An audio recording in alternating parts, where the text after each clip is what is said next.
The president is dead. April 12, 1945. Franklin Delano Roosevelt, the man who led America through the Great Depression and the Second World War, collapses at his desk in Warm Springs, Georgia. Massive cerebral hemorrhage. Gone in minutes. Across the nation, radios crackle with the news. Factories stop.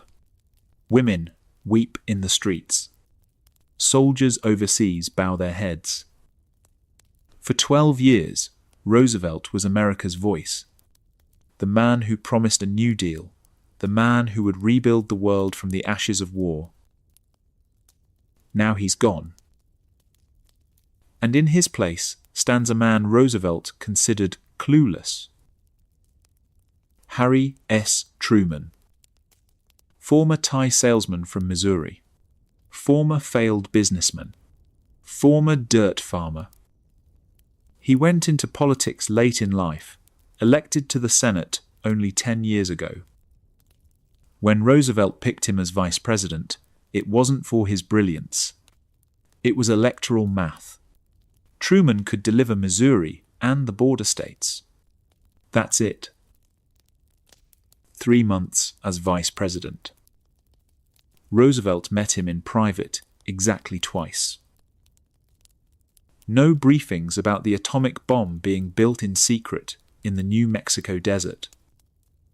No details about the deals made with Stalin and Churchill 2 months earlier in Crimea.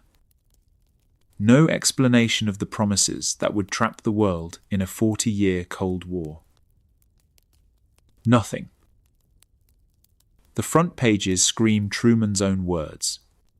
Boys, if you ever pray, pray for me now. When they told me what happened, I felt like the moon, stars, and all the planets had fallen on me. Even decades later, Truman's grandson remembers his grandfather's shock. He was not ready for that at all. He said there must be 1 million men better qualified than him. But it was his job now. So he'd do it. That's who Harry Truman was. Give him a job, he'd finish it, no matter the cost. But this job seemed impossible. Hitler's armies were collapsing, but the war in the Pacific raged on. Japanese kamikazes crashed into American ships daily. And half a world away, Joseph Stalin, the Soviet dictator who'd lost 20 million people defeating the Nazis, was already breaking every promise he'd made. To understand how a shopkeeper from Missouri would face down history's most dangerous dictator, we have to go back 2 months before Roosevelt died, to a palace on the Black Sea, where 3 men sat down to divide the world. Roosevelt, Churchill, Stalin. For 8 days they negotiated behind closed doors, trading countries like poker chips, making deals that would reshape the map of Europe. And the entire time, Stalin's spies were listening. Hidden microphones in the walls, in the trees, in the gardens, recording every word Roosevelt and Churchill said, every weakness, every compromise. Stalin knew everything. Truman knew nothing. But he'd learn fast. Because in 3 months, the shopkeeper would face the dictator, and the fate of the world would hang in the balance. February 1945. For 6 years, Europe has been one vast battlefield. Millions of men are dead. Cities reduced to rubble. Entire nations erased from the map. But now, there is certainty. Nazi Germany will be defeated. Hitler's 1,000-year Reich is collapsing. The Red Army pushes from the east. American and British forces from the west. It's only a matter of time. And it is now, as the battles still rage, that peace must be designed. Therefore, Stalin, Roosevelt, and Churchill decide to get together. The meeting takes place in a small resort in the south of the Soviet Union. Here in Crimea, on the shores of the Black Sea, these three giants will together dream up the post-war world. This is one of the greatest conferences of all time. The Yalta Conference. There is a photograph. History's memento of this moment. Three men seated side by side. Roosevelt in the center. Churchill to his left. Stalin to his right. But look closer at their faces. They're tense, guarded, wary. Why? What paths led to this moment? United in war, these allies will show themselves at loggerheads in peace. For 8 days, between the 4th and 11th of February, 1945, the three greats will engage in a merciless struggle dictated by their opposing interests and ideologies. Yalta is the last time they will all meet. Each one of them is at a crucial stage of his own destiny. And this conference will soon plunge the world into a new darkness. February 3rd, 1945. After a 7-hour flight, British and American aircraft, which took off by night, land on the frozen runway of Saki Airport in Crimea. As he steps down from the plane, Winston Churchill is stiff and has a raging fever. But the British Prime Minister puts on a brave face. Even unwell, he is ready to write a new page of history. US President Franklin Roosevelt is also ready, despite his extreme fatigue. The man is dying. He has perhaps 2 months to live, but no one knows this yet. Diplomats and servicemen greet each other on the runway. Many of those present at Yalta keep logs and diaries. Thanks to their revelations, we know exactly what happened during the conference. Their writings tell the stories that the official history doesn't. Stalin has not seen fit to come and greet his guests at Saki. This absence is an early gambit in his power game. Negotiations are well and truly underway. It falls to Molotov, Stalin's faithful right-hand man, to meet Roosevelt and Churchill off the plane. Ravaged by polio, Roosevelt can no longer walk. He sits in his wheelchair. Walking beside him, Churchill seems to be in a position of inferiority. This strange scenario is not lost on Churchill's personal doctor, Lord Moran, who protests in his diary. The Prime Minister walked alongside the President like an Indian attendant accompanying Queen Victoria's phaeton in old age. But this is not the last time that Churchill will appear to be Roosevelt's attendant. The war is not yet over, and the British Empire's glory is already beginning to fade. The USA and the Soviet Union are the century's new giants. Yalta will be Churchill's struggle for survival. Yalta is 150 kilometers from Saki. The journey takes no less than 5 hours because of the poor state of the winding road. A whole new ordeal begins for Roosevelt. His daughter, Anna, who is his traveling companion, describes the scene. He's paralyzed, so even in an automobile, he sat in the back seat with 2 cushions behind him to give some support for his legs, which were useless. And so, it was a very difficult trip. With the war still ongoing across Europe, the road to Yalta is kept under close surveillance. 160 fighter planes patrol the sky. Anna Botiga is startled to observe how the Soviets operate. In her diary, she writes, "All along the road from Saki to Yalta, soldiers were posted every 300 meters. Each time a car passed by, those without rifles saluted us. All of these Russian soldiers, women included, were smart and erect." Through the windows, Roosevelt and Churchill witness a scene of devastation. Crimea was won back from the Germans less than a year ago. Over 20 million Russians lost their lives. 70,000 Soviet towns and villages were destroyed. The USSR is profoundly scarred by the war. And Stalin himself has designed the itinerary so that his guests do not miss a single detail of devastation. This allows Stalin, very skillfully, to lay the burden of guilt on his two counterparts, mainly Roosevelt. The unspoken message. We have lost many people because you didn't come to help us soon enough. After an interminable 5-hour trip, Roosevelt and Churchill finally reach Yalta in the early evening. Roosevelt is exhausted. His journey started 12 days ago when he crossed the Atlantic by boat before catching a plane from Malta.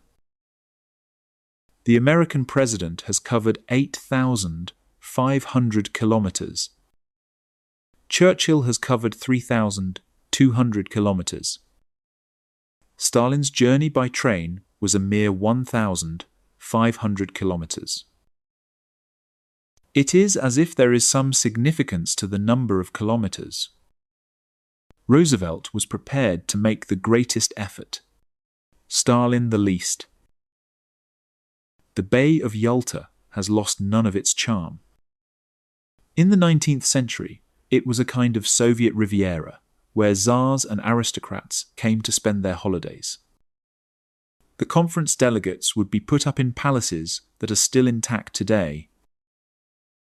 Before negotiations began in February 1945, they were completely refurbished.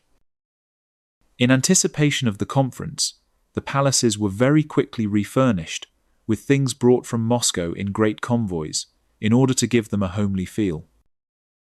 They had been terribly neglected for a very long time. It was Stalin who decided to have the conference at Yalta, and he wanted to ensure that his guests had nothing but good memories. He greets them with opulence, reserving them the two finest villas. Levadia Palace for Roosevelt, where the negotiations took place, and Vorontsov Villa for Churchill. It is a clear night over Yalta. Each of the big three gathers his strength for the coming marathon. February 4th, 1945. Day 1 of the negotiations. Before the debates get underway, Stalin pays a courtesy visit to his guests. He starts with Churchill. The two men have not seen each other since they met in Moscow 4 months ago. They are pleased to see one another and take stock of the military situation. Stalin's reunion with Roosevelt is just as cordial. The Russian and the American share a martini, Roosevelt's guilty pleasure. And there's no lemon. Stalin makes a note of this. The next time, he has a huge lemon tree delivered. This makes quite an impression on the British and the Americans, because a lemon tree in the middle of the war is quite remarkable. They're dazzled. And at the same time, it shows off Stalin's power. Because, in the field, Stalin is in a dominant position. Since the spring, the Soviet steamroller has been on the move, and the Red Army is regaining territory from the Germans. They have liberated Romania, Bulgaria, Hungary, and Poland. The Russians are a mere 80 kilometers from Berlin. The Anglo-American forces, however, have been hampered by a German counterattack and are yet to cross the Rhine. You can certainly say from a military point of view the Soviets are clearly ahead of their Western allies. And that gives them the high ground from a diplomatic perspective. It's time for Stalin's war efforts to pay dividends. Added to this imbalance in the field, there is also an ideological disparity. Churchill and Roosevelt are two capitalists facing a communist. But this is not to say that they will present a united front to Stalin. Far from it. In fact, the two men espouse quite differing ideologies. Roosevelt respects Churchill as an old warhorse who stood alone in Europe and admires this fellow who is still capable of remarkable performances. At the same time, he has a degree of contempt for him because he sees him as an old colonialist throwback, while he himself considers he has modern ideals, such as decolonization of the world. Roosevelt needs Stalin more than he needs Churchill. At this time, the US is fighting a war against Japan in the Pacific. The battles are incredibly violent. The Japanese have no hesitation in using kamikaze suicide jets against their foes rather than surrender. Without help from the Russians, the war could go on and on. Roosevelt also needs Stalin to participate in the future United Nations organization, which he's trying to assemble. Without the USSR, the UN will be just an empty shell. In order to move the project forward, Roosevelt is prepared to jettison Churchill, a long-standing ally, but with nothing to offer. Churchill takes this very badly. For him, it is a disaster to arrive separately in the knowledge that Stalin will fully exploit any divergence between the American and the Britain. The British Prime Minister suspects that Stalin will try to establish communist regimes in all of the countries liberated by the Red Army. And he knows that without Roosevelt's help, he will have no chance of stopping him. But Churchill also has his own agenda. Greece is a former British protectorate. It is an important strategic asset for the British, as Greece opens the path to the Suez Canal, which gives them access to their colonies. But, for the last 2 years, Greece has been in the throes of a violent civil war. The communists are trying to overthrow the king, control the countryside, and are on the verge of taking power. If Greece were to fall to the communists, the future of the entire British Empire could be at stake. Churchill dreads this terrible scenario. In order to avoid this, he makes the first move and becomes embroiled in perilous bargaining. In October 1944, 4 months before Yalta, the British Prime Minister meets Stalin face-to-face in Moscow. At the time, Roosevelt is in the midst of a re-election campaign.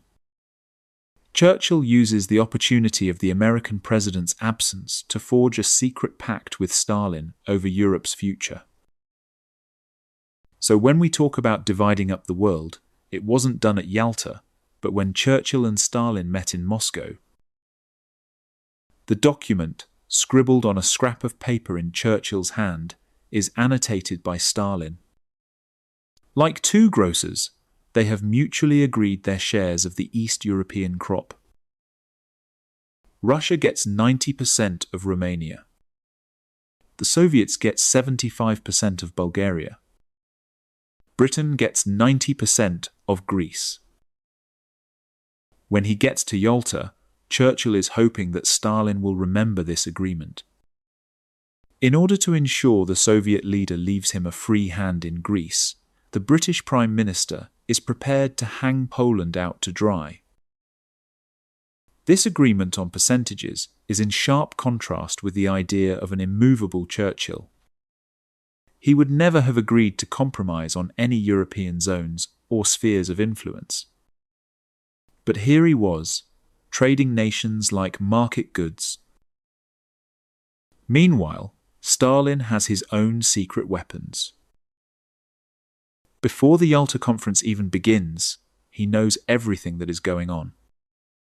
Preparations for the Yalta Conference lasted several months. At the time, Russian information services were well implanted in England and the USA. Soviet agents were providing exhaustive details of how Churchill and Roosevelt were preparing for the conference. Stalin knew exactly what they were planning to discuss and on which positions they were going to stand firm during negotiations. To ensure they did not miss a thing, the Russian Secret Service had also bugged the palaces. Churchill and Roosevelt knew this.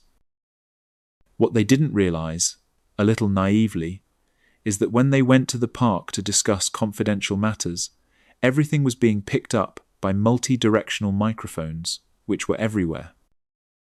They were in the trees, the bushes. They captured any conversation in a radius of several meters. Stalin does not treat this information lightly. He does not want to miss a shred. He even insists that his spies personally report back to him everything they've heard. Stalin wanted to know how things were said. He even insisted that dialogues were repeated using the same intonations that Churchill and Roosevelt had used. The cards used in the Yalta poker game are marked.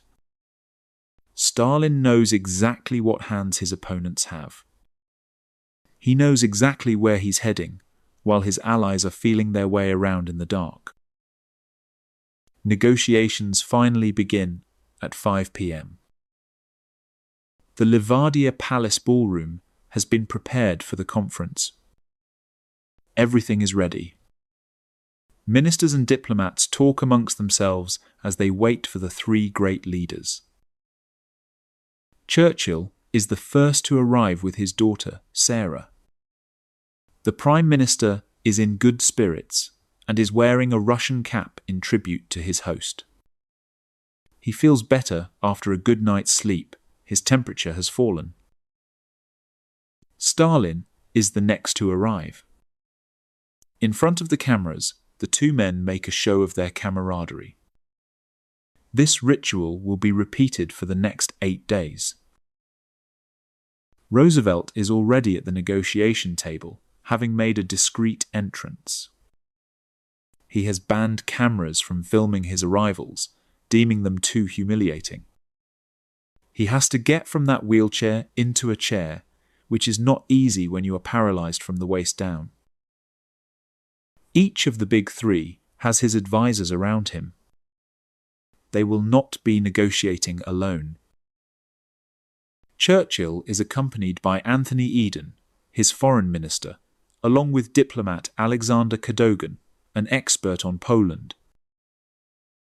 Roosevelt leans on Harry Hopkins, his friend and right-hand man, the man he trusts more than any other. But also his foreign minister, Edward Stettinius. Stalin also has two main advisors. Vyacheslav Molotov is foreign minister and the diplomat. Ivan Maisky is the other. There are 4 large dossiers on the table. The fate of defeated Germany, that of Poland, the United Nations, and the war against Japan. Stalin's first gambit is a masterstroke. He suggests that Roosevelt preside over the plenary sessions. By being made president, Roosevelt is being ingratiated, but also rendered powerless. He will be constrained to being master of ceremonies, during which time others will be able to plot and negotiate behind his back. This is a very clever ploy on Stalin's part. The first session was just a warm-up, with no significant decisions being made. But the Westerners are clearly aware that it will not be easy to make their voices heard against Stalin. So come the evening, each of them hones his strategy for the next day. Churchill ponders calmly, alone, gazing at the portraits of British aristocrats that Stalin has thoughtfully had hung on the walls for his enjoyment. Roosevelt develops his battle plan with Harry Hopkins. Day 2. Churchill is once more first to arrive. Stalin, again, is fashionably late. This time, serious matters will be discussed. The German question is to be debated.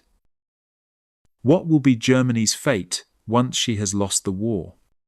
How will the country be managed? What reparations will be appropriate? The Allies have differing positions on all of these questions. Discussions begin with the issue of Germany's imminent occupation. As early as 1944, the plan was that once conquered, the country would be divided and governed in 3 zones: American, British, and Soviet. But now, Churchill requests a 4th zone for France. He no longer wants to stand alone against these 2 giants, who have something of an axe to grind with imperial powers. He wants an alliance with another colonial power. Stalin responds with theatrical magnanimity. The French didn't really fight much during the war, so we don't see why they deserve an occupation zone. They collaborated. They gave up very quickly in 1940. He pauses for effect. But I'm a reasonable man. All right then. But you can share your own occupation zone with them. The concession costs him nothing, and Stalin cedes quickly. But he takes the opportunity to demand something from his allies in return. He wants the maximum reparations possible from Germany. The Soviet Union is ruined. The Boche must pay. This vengeful attitude worries Roosevelt and Churchill. On this occasion, the 2 Western leaders stand fast. If Germany is pillaged and starved to appease Stalin, how can she be put back on her feet? It will inevitably be funded by us, so ultimately we will be the ones paying Stalin's reparations, which is clearly a bad thing. This refusal causes Stalin to dig his heels in. He's vexed and becomes suspicious. He's angry with his allies and becomes aggressive. Frankly, look me in the eye. Tell me, why do you not want the Soviet Union to be rebuilt? Is there some reason in the back of your Western minds why you would be against the legitimate reconstruction of our country? Why do you want to undermine us? First, defiance, then the bluff. Stalin is about to play his trump card. And for that, he will need the support of his crony, Molotov. The 2 men form a peerless duo and are both masters of the dark arts of diplomacy. Molotov is the bad cop, Mr. Niet. He's the one who isn't any fun and will be immovable on the more difficult issues. And the point where Stalin intervenes is when he smooths the waters, as if he's saying, "You're going too far. You don't have to be so harsh." At this point, a total figure for reparations needs to be added to the German dossier. Nothing has yet been decided by the Soviet delegation, other than a minimum and a maximum figure. In his journal, Russian diplomat Ivan Maysky describes the scene. Molotov, sitting to Stalin's right, leans towards him and asks in a worried tone, "Should I give them a total?" "Yes, give them a total," replies Stalin. "Which one?" 5 or 10. That shaver deed in bleed olds. 10, snaps Stalin. It's a way of demonstrating that discussions are ongoing, that nothing has been finalized, and probably seems more reassuring for their counterparts across the table. 10 billion for the USSR. It's agreed. No one says anything. Stalin assumes that the total has been accepted. The Westerners haven't dared to react, but this decision will have severe consequences later on. Because Germany is incapable of paying such a vast sum, the Soviets will take payment in kind and dismantle Germany's industry. Following this first round of negotiations, each of the big three will retire to his palace to recuperate. As usual, Stalin buries himself in dossiers and prepares for the next day's debates. In Livadia Palace, Roosevelt finds a little peace and serenity with his daughter Anna. For the last few years, she has been his confidant and goes everywhere with her father. She was not only good company in the sense of a daughter, but she was very bright, aware, and informed. She was like an assistant, not paid, very informal, but what we would call in English a right-hand man. 15 kilometers away at the Vorontsov, Churchill is with his daughter Sarah. The young woman is an actress and an auxiliary volunteer in the RAF. Churchill enjoys her cheerful presence at his side. The young women are delighted to be involved, and their fathers are happy to show off their daughters in uniform, showing that the whole family is taking part. And it makes a good impression on the entourage. And they can do those things that not everyone else can. For example, Churchill tends to get up late to work in bed, spends a lot of time in the bath. So you can't send an aide-de-camp to get him out, that would just be impossible. But you can send in his daughter. Most evenings that week, one of the leaders invites the others to supper. This is an occasion for more informal negotiations. The first of these meals takes place at the Livadia. The Americans take care of the service, but the Russians provide the food. And Stalin has made it a point of principle to make it sumptuous. These are 15 to 30 course meals with caviar, cream, all kinds of things. Cream is rationed in Britain. People have virtually forgotten what it is. Meanwhile, the Soviet people are starving to death. But Stalin isn't interested in that. He only cares about showing off his power. This is Georgian and Russian hospitality. I'm your host. I will do anything for you. You only have to ask. Psychologically, this gives him the upper hand. I am both your master and your servant. It's marvelous, both marvelous and menacing. Everything is dependent on Stalin's goodwill. That is one of the defining aspects of Yalta. In order to make sure his guests feel at home and well disposed towards him, Stalin has thought of everything. At supper, the alcohol flows freely. It's a well-known fact that if you want successful negotiations, you want the delegates to be at their ease. So, food and drink have always been part of the means at the hosting power's disposal. This is a game in itself, seeing who can drink the most. By which I mean that alcohol clearly played a part at Yalta. The first supper brought the Allies together. A new sense of trust emerged. Negotiations began in a fresh atmosphere. To allow everyone to recover from these bibulous evenings, the plenary sessions were planned for late afternoon. But Stalin, Roosevelt, and Churchill's cohorts spend their morning working on preparation for the debates. They ponder the possible compromises for each dossier. It will then be left to the big three to thrash it out.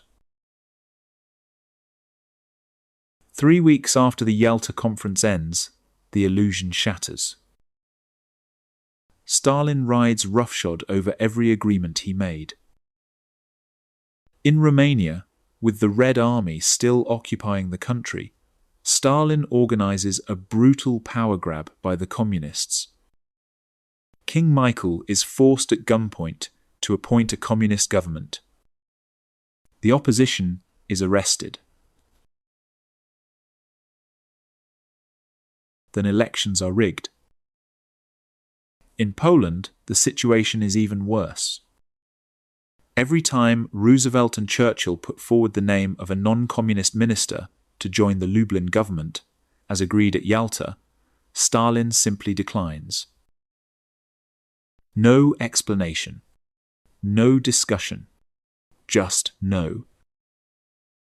The hitherto confident Roosevelt becomes anxious. Post-war, Roosevelt became disillusioned. He realized that the Stalin he thought he knew bore little resemblance to the real Stalin. On April 1st, 1945, the American president sends a long telegram to his friend Stalin seeking explanations. I cannot conceal from you the concern with which I view the development of events of mutual interest since our fruitful meeting at Yalta. So far, there has been a discouraging lack of progress made in the carrying out, which the world expects, of the political decisions which we reached at the conference. I frankly cannot understand why the recent events in Romania should not be regarded as falling within the terms of that agreement. But Roosevelt's warnings fall on deaf Soviet ears. Stalin ruthlessly follows through with his plan and keeps installing communist regimes in Eastern Europe. Czechoslovakia, Hungary, Bulgaria. One by one, they fall under Soviet control. April 12, 1945. Warm Springs, Georgia. Franklin Delano Roosevelt collapses at his desk. Massive cerebral hemorrhage. The president dies 11 days after sending his telegram to Stalin.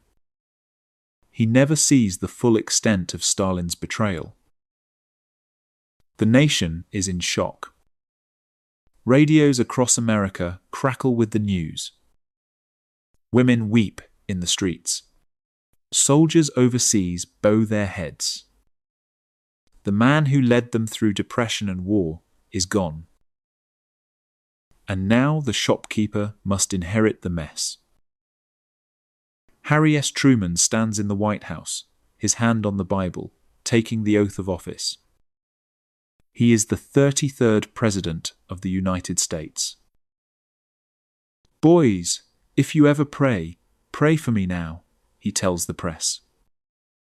I don't know whether you've ever had a load of hay fall on you, but when they told me what happened, I felt like the moon, stars, and all the planets had fallen on me.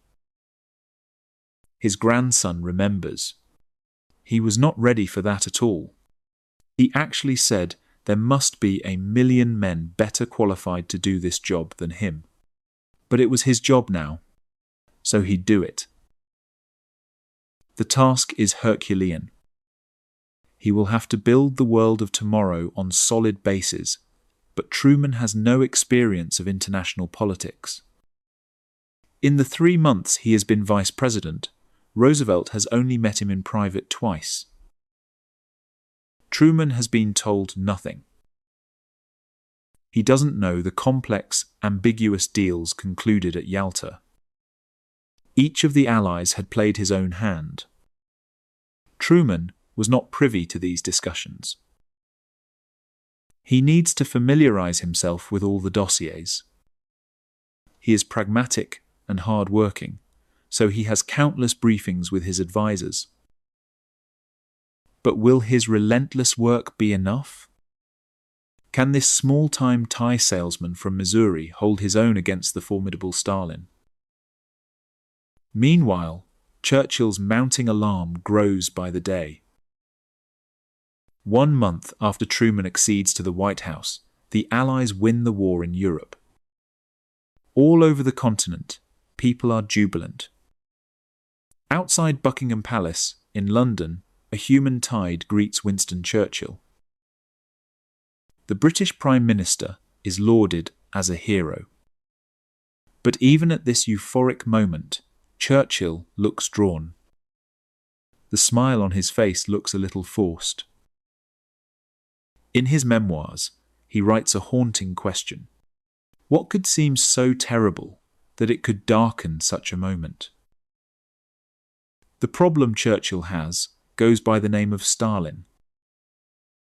Now the war in Europe is won, the British Prime Minister is convinced that Stalin will seize this opportunity to install communist regimes everywhere he can. Already, contrary to the pledges made at Yalta, the Soviet leader has established a communist regime in Romania. In Poland, 6 non-communist ministers have been allowed to join the government, but they have a little less power every day. Stalin wanted all of Europe to become communist. It was an ideology, but also because he had the mindset of an emperor, a dictator with an emperor's mindset. The British Prime Minister tries to warn Truman. But the new American president is not interested. For now, Truman has taken the tack that he will honor the agreements made by Roosevelt. He will not have a word said against his communist ally. Churchill can only wait and hope that Truman will see the Soviet leader's true colors for himself. The opportunity soon arises. July 16th, 1945. Berlin Airport. The US President's plane has just landed. Truman is in Europe for a peace conference. This is his opportunity to meet his allies and make up his own mind about them. Talks are to take place at Potsdam, a few miles from Berlin. In order to get there, Truman has to go through the former capital of the Third Reich. Berlin is nothing more than a land of ruins. A few bone-weary people wander around aimlessly. The scene of desolation upsets Truman and convinces him that he needs to help Germany get back on its feet.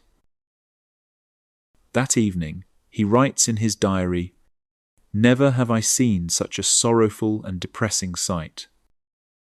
We saw old men, old women, and young women carrying what they could of what they had left, to nowhere in particular." The conference begins on the next day, July 17th.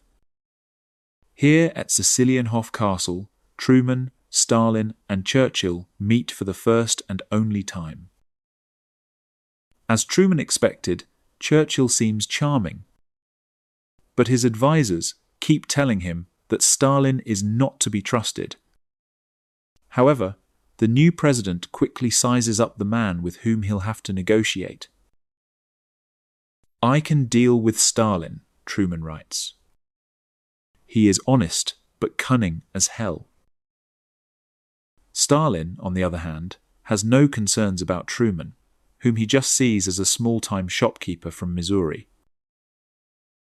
Stalin knows very little about Truman because he was a bit-pot player.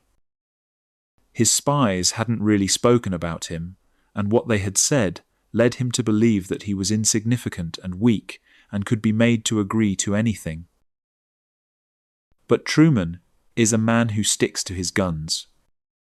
For against all expectations, despite his lack of experience, the American president knows how to stand firm. He's in no way cowed by Stalin. A matter of character, certainly. But not only that. Truman feels he's in a strong position. Because he's waiting for a piece of information that could make him the most powerful man on the planet. At that precise moment in the United States, a top-secret event is being prepared. While he's negotiating, the president is keenly anticipating some news. On day 2 of the negotiations, he finally receives a telegram in coded language. Doctor has just returned most enthusiastically and confident that the little boy is as husky as his big brother.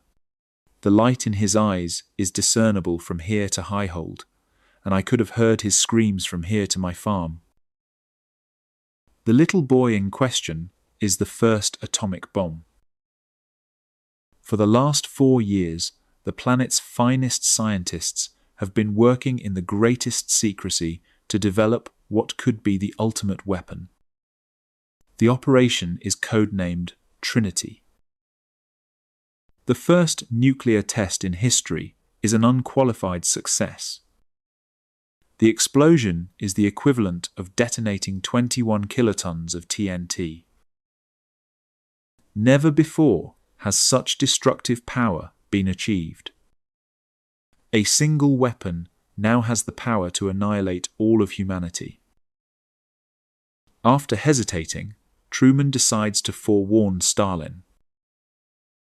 This is obviously seen as bad news. It means that henceforth, the Soviet Union is in a position of inferiority. Everyone was watching out for Stalin's reaction. And Stalin, who was a good actor, said, "Oh, well, I'm pleased for you, and I hope you'll use it against Japan." But was Stalin really in the dark? Despite the drastic measures taken by the Americans to protect the secrecy of their project, Russian spies have managed to infiltrate the Los Alamos base, where the atomic bomb was being developed. Among them is Klaus Fuchs, a German physicist who has fled the Nazis. But Fuchs, a fervent communist, is also a spy in the pay of the Soviet Union. For the last 2 years, the scientist has been passing on all of the plans for the atomic bomb to the Russians. Thanks to this information, Soviet Union has begun to develop its own nuclear bomb. Despite this, on July 24th, when Stalin finds out the American bomb is ready, he becomes anxious. There is nothing Stalin hates more than feeling vulnerable. He called together his entire Potsdam entourage, and he asked them to tell the scientists and everyone else working on the atomic project that he wanted them all to speed up the creation of the Russian atomic bomb as much as possible. The bomb would become an obsession for Stalin. Until he has his own atomic bomb, the supreme leader will not feel confident facing the Americans. His relationship with Truman is about to become fraught. Potsdam will also be the backdrop for another conflagration. In mid-conference, Churchill leaves the negotiating table to head for London to receive the result of the general election. A passionate Democrat, the British Prime Minister, has thrown his hat in the ring once again. He's acclaimed throughout Britain in the weeks he spends campaigning. But as the day dawns on the morning of the election, he has a feeling of foreboding. "I woke suddenly with a sharp stab of almost physical pain. The power to shape the future would be denied me." Churchill's intuition is correct. And to general amazement, he loses the election. Rather than their war hero, the British people have opted for a new man, the Labour leader Clement Attlee. The day after his triumph, Attlee settles into Churchill's still warm seat. Around the table, there is a general sense that there has been a casting error. Clement Attlee is a man who seems truly insignificant. Attlee used to say he was a sheep in sheep's clothing, one observer quips. Or, an empty car stops outside Downing Street, and Attlee gets out of it. A modest man with much to be modest about. And this leaves Stalin puzzled, because he was convinced that Churchill had all he needed to be able to rig the election, which in Stalin's eyes is what any politician worth his salt would do. Faced with a lost and awkward Attlee, Stalin takes matters into his own hands. He's the last man standing of Yalta's Big Three. Under Attlee, Great Britain is now on the sidelines. There are only 2 superpowers left in the world: the USA and the USSR. Truman and Stalin meet face to face. Very quickly, the differences between the two men turn sour and become genuinely contentious. 5 days after Potsdam, Truman makes a decision which will have significant consequences. The USA will use its atomic bomb against Japan. This ratchets up the tension with Stalin. August 6, 1945. In the early hours of the morning, the American bomber Enola Gay flies towards the Japanese archipelago. At 8:15 a.m., Little Boy is dropped on Hiroshima. A huge mushroom cloud billows over the city. The temperature on the ground reaches 4,000 degrees. 70,000 people die instantly. The city is nothing more than a wasteland of ash and dust. 3 days later, on August 9th, it's Nagasaki's turn to be bombed. The whole world is in shock. Stalin sees the atomic bomb as provocation. He thinks that Truman is trying to intimidate him. He doesn't understand why America has launched its bombs when, on the 8th of August, as promised, the USSR joined the war against Japan alongside the USA. The way we saw it was that the US was sending a clear message in using the atomic bomb against Japan. The aim was not to achieve a quick victory against the Japanese, but to intimidate the Soviet Union in order to be able to dictate American conditions. Obviously, Truman wanted to end the war as quickly as possible and save American lives. But it is also a clear message to Stalin, because Truman fully intends to let him know that he is now in the driver's seat. From then on, Stalin wants to know how much leeway he will get with Truman and decides to test him. In Yalta, Stalin was promised territory in exchange for joining the war against Japan. Sakhalin Island, the Kuril Islands, Dairen, Port Arthur, and a Manchurian railway line. But now, Stalin demands to be allowed to occupy Hokkaido Island. In a telegram to Truman, Stalin explains, "Russian public opinion would like to see our troops get an occupation zone in part of the archipelago. Anything to the contrary would be seriously offensive. I hope my modest request will be satisfied." He then rethinks and adds in his own hand, "Will meet with no objection." The American president is outraged. His response is unequivocal. No. Period.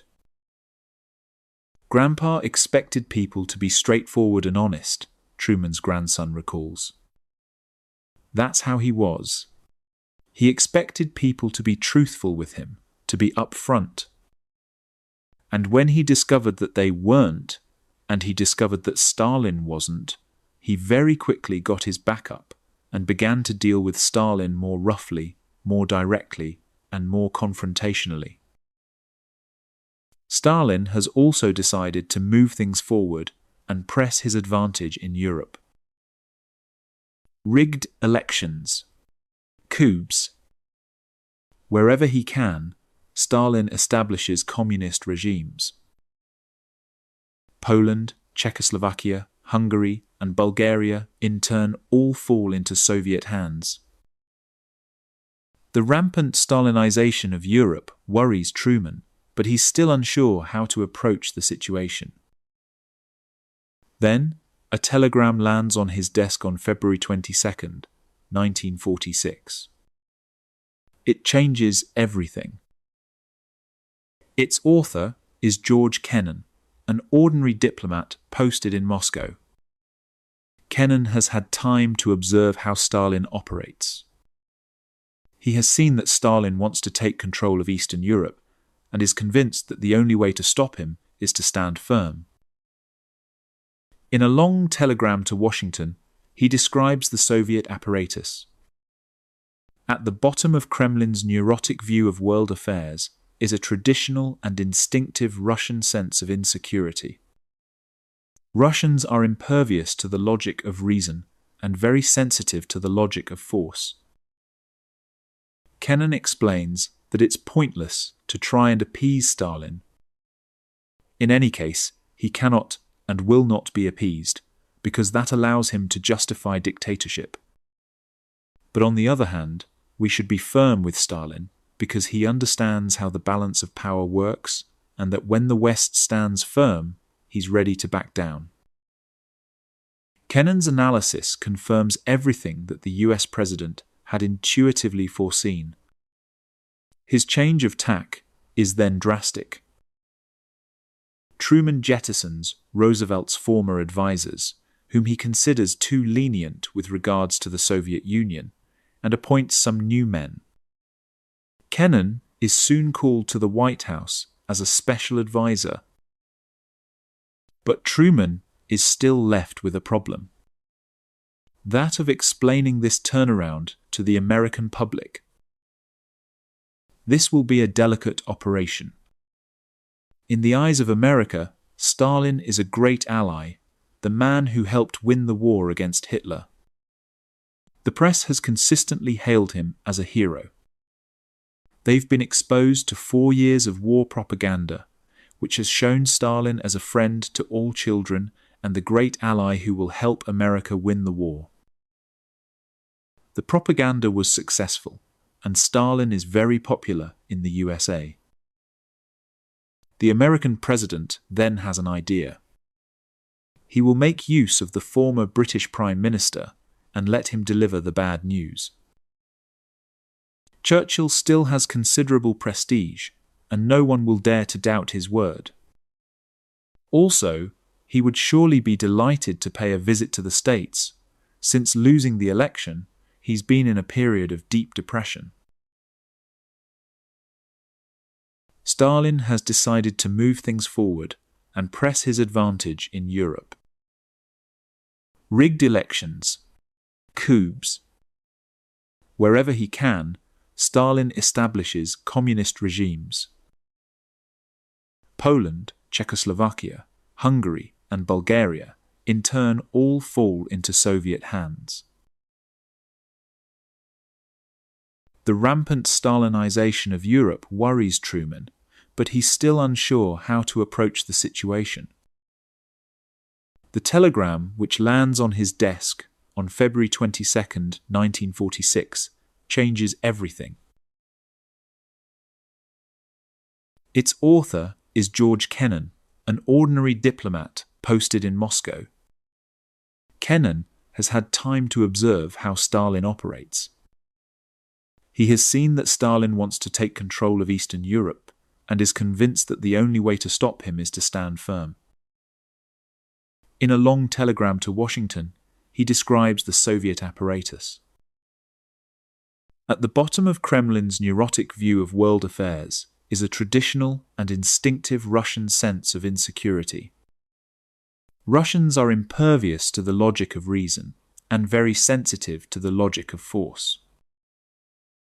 Kennan explains that it's pointless to try and appease Stalin. In any case, he cannot and will not be appeased, because that allows him to justify dictatorship.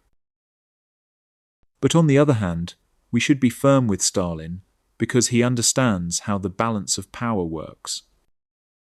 And that, when the West stands firm, he's ready to back down. Kennan's analysis confirms everything that the US president had intuitively foreseen. His change of tack is then drastic.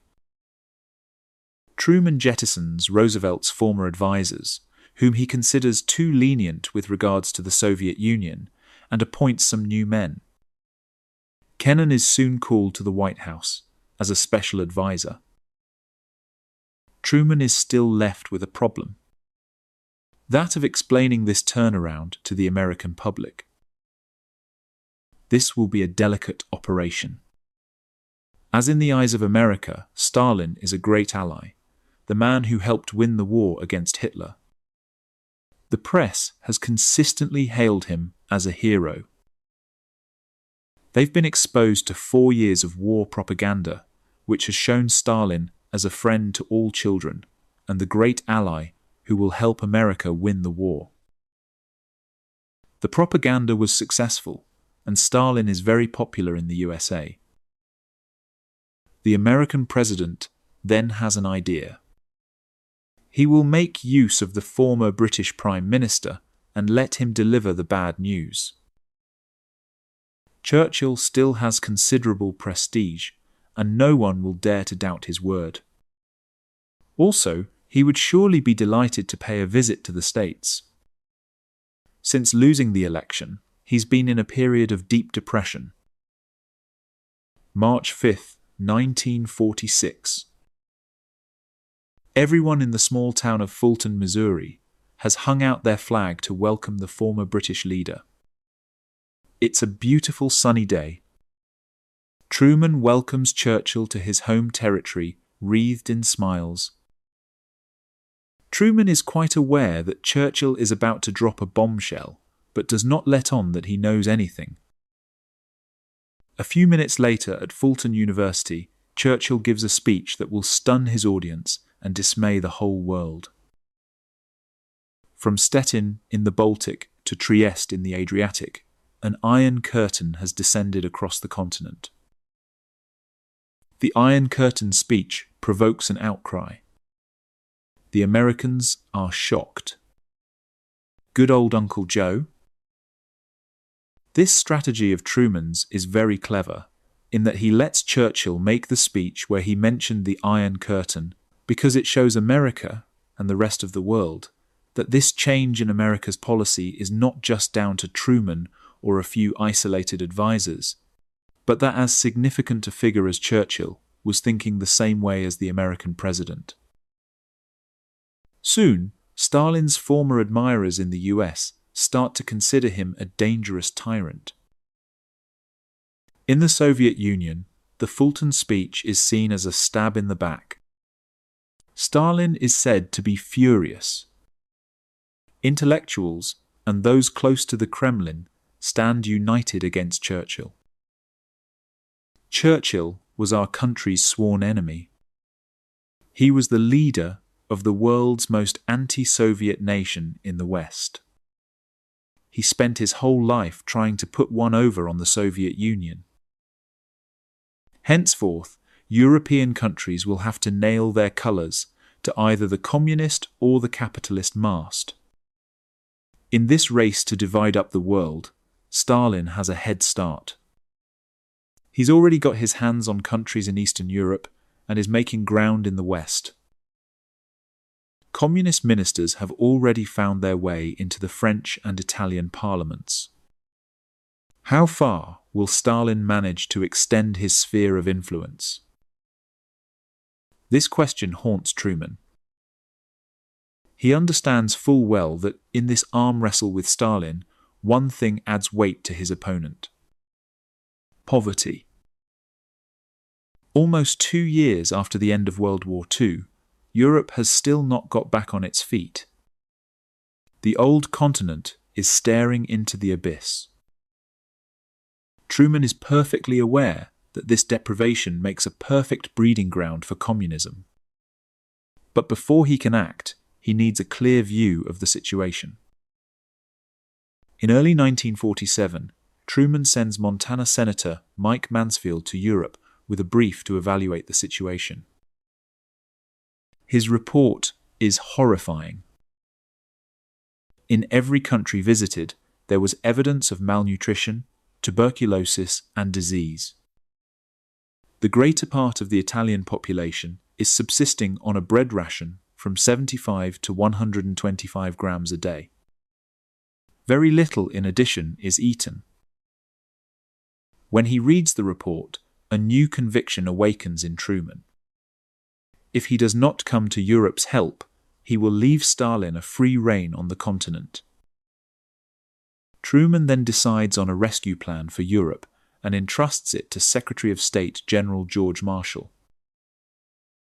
Raw materials, machine tools, tons of equipment make their way across the Atlantic. But behind this facade of generosity, the Marshall Plan is also vital as a tool to relaunch the US economy. it was also a way to bring a new vigor to American trade. Because you can't be rich on your own in the world, you need rich partners too. So, by extension, if the USA, who had profited from the war, could not trade with other countries because those countries couldn't afford to buy anything, then America's wealth would go into decline. The Marshall Plan is also a political stratagem designed to destabilize Stalin because American aid is on offer to all European countries, including those in the East. And of course, the Eastern nations, who are under the protection of the Soviet Union, are also in great need, like Poland and Czechoslovakia, who are both offered the Marshall Plan. But ultimately, the conflict of ideologies wins the day. The Marshall Plan was perceived as an American imperialistic ploy to subjugate Western Europe. This was completely unacceptable to Stalin. Those Eastern European countries tempted by the idea of American aid were soon brought into line. In total, 16 countries, all Western, take part in the Marshall Plan. France, the United Kingdom, and Italy are the greatest beneficiaries. By mid-1947, Churchill's Iron Curtain has become a reality. One city will bear the brunt of this new battle of wills between the West and the Soviet Union. Berlin. The German capital lies at the very heart of the Russian zone of occupation. But the city itself is occupied by 4 Allied powers: the USA, Great Britain, France, and the Soviet Union. Between them, they have the task of putting Germany back on its feet, but the Allies are unable to agree on a course of action. The Soviet priority is to get their war reparations. The USSR is broke. As predicted by the peace agreements, the Russians take their compensation in kind and dismantle Germany's industry. Entire factories are dismantled and taken to the Soviet Union to be reassembled. Meanwhile, the Americans rebuilt. As promised in the terms of the Marshall Plan, the Americans gave Germany $16 billion. We, on the other hand, gave nothing, one Soviet diplomat admits. We had nothing. We couldn't compete.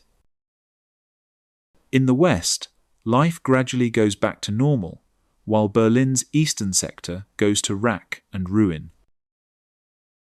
The Americans want to go further and introduce sweeping reforms to help revitalize the German economy. But Stalin objects. He wants to maintain the status quo. What Stalin wants is a comparable level of suffering on both sides of Berlin, and that the isolated inhabitants of West Berlin end up falling under the influence of East Germany. This capitalist enclave in the middle of a communist sea is unbearable. In order to get through this impasse, the Western powers see only one solution: to merge their occupation zones. This will, without a doubt, infuriate Stalin. But to what extent? Could Stalin start a war? Before proceeding, the West needs information. And there's only one way to get it: espionage.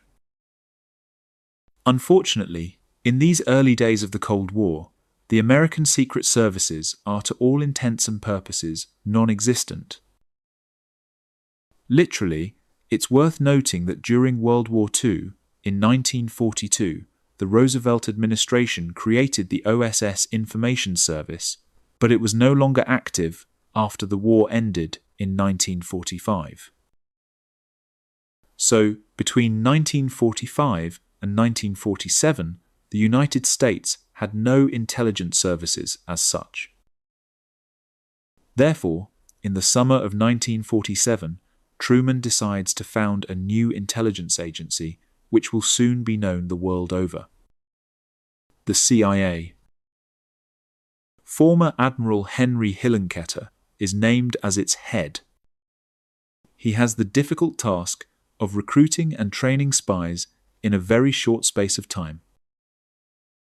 The problem is that he will need to find Russian-speaking spies.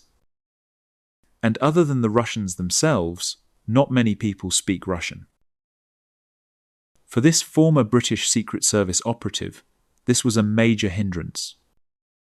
The problem was, how far could you trust someone who was Russian-born with big secrets, because you could never guarantee that they weren't actually on the other side working for the Russians. Hillenkoetter wastes no time. Pragmatically, he realizes that it is among recent enemies that he will find his spies. Reinhard Gehlen, a former Nazi and the Wehrmacht's head of intelligence in the East, is recycled by the CIA. Gehlen knows the communist world extremely well. He becomes the brains behind American espionage in Germany. He helps recruit hundreds of former Nazis to the CIA. The Americans have no qualms about this. The only thing that matters to Truman is blocking Stalin's way. The logistics have changed. In the Cold War, the enemy wasn't Germany, but the Soviet Union. So, ultimately, why not make use of people who are fervently anti-communist? And obviously, those former Nazis hated communists with a passion. So why not? At this point, we're in the middle of genuine realpolitik. The CIA's opponents, Russia's GRU and KGB, are also very active. But they have a considerable head start, as their intelligence services have existed since the First World War. Berlin will become the world's espionage capital. In the street, the civil service, in the armed forces, there are spies everywhere. All of them, regardless of which side they're on, have the same objective: to decipher their opponent's plans and to get one step ahead of them. Espionage was almost certainly a new style of warfare because you needed no guns, and it penetrated right into the center of the other side's world view. As Truman has requested, Gehlen and his men try to discover what Stalin's reaction would be if the West were to bring all of their zones of occupation together as one. In the late spring of 1948, the German spies think they may finally have the answer. On June 9th, a telegram from Hillenkoetter warns Truman. According to the head of the CIA, if the West were to bring all of their zones of occupation together as one, Stalin's reaction would be this. The USSR may be expected to continue its hindrance of Western powers in Berlin and elsewhere in Germany by any means short of military force. This is the green light the Allies were waiting for. 4 days after Hillenkoetter's telegram, the Americans, British, and French create a new currency for their zone: the Deutschmark. Stalin sees this currency as a symbol of capitalism and a provocation. He has to react. As the German spies had predicted, the Soviet leader then decides on economic retaliation. By mid-1947, Churchill's Iron Curtain has become a reality. One city will bear the brunt of this new battle of wills between the West and the Soviet Union: Berlin. The German capital lies at the very heart of the Russian zone of occupation. But the city itself is occupied by 4 Allied powers: the USA, Great Britain, France, and the Soviet Union. Between them, they have the task of putting Germany back on its feet. But the Allies are unable to agree on a course of action. The Soviet priority is to get their war reparations. The USSR is broke, devastated, 20 million dead, 70,000 towns and villages destroyed. As predicted by the peace agreements, the Russians take their compensation in kind and dismantle Germany's industry. Entire factories are dismantled piece by piece. Machinery loaded onto trains, taken to the Soviet Union to be reassembled. A systematic extraction of German industrial capacity. Meanwhile, the Americans rebuilt. As promised in the terms of the Marshall Plan, the Americans gave Germany $16 billion.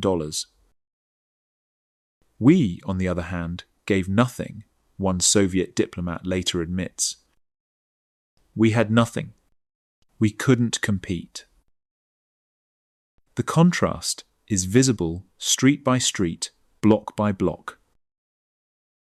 In the West, life gradually goes back to normal. Shops reopen. Cafes fill with customers. Children play in rebuilt parks. The sound of construction echoes through the streets. Berlin's eastern sector, meanwhile, goes to rack and ruin. Buildings remain pockmarked with bullet holes. Rubble sits uncollected. Food is scarce. Hope is scarcer. Same city, two different worlds. The Americans want to go further and introduce sweeping reforms to help revitalize the German economy. A new currency, free market reforms, democratic institutions. But Stalin objects. He wants to maintain the status quo. What Stalin wants is a comparable level of suffering on both sides of Berlin. He wants the isolated inhabitants of West Berlin to see their prosperity fade, to grow desperate, to fall under the influence of East Germany. This capitalist enclave in the middle of a communist sea is unbearable to him. It must be eliminated. In order to get through this impasse, the Western powers see only one solution: to merge their occupation zones. Create a unified West Germany. Introduce the new currency. Move forward without Soviet approval. This will, without a doubt, infuriate Stalin. But to what extent? Will he accept it grudgingly? Will he retaliate economically? Or could Stalin start a war? Before proceeding, the West needs information. They need to know Stalin's intentions. They need to predict his response. And there's only one way to get that information: espionage.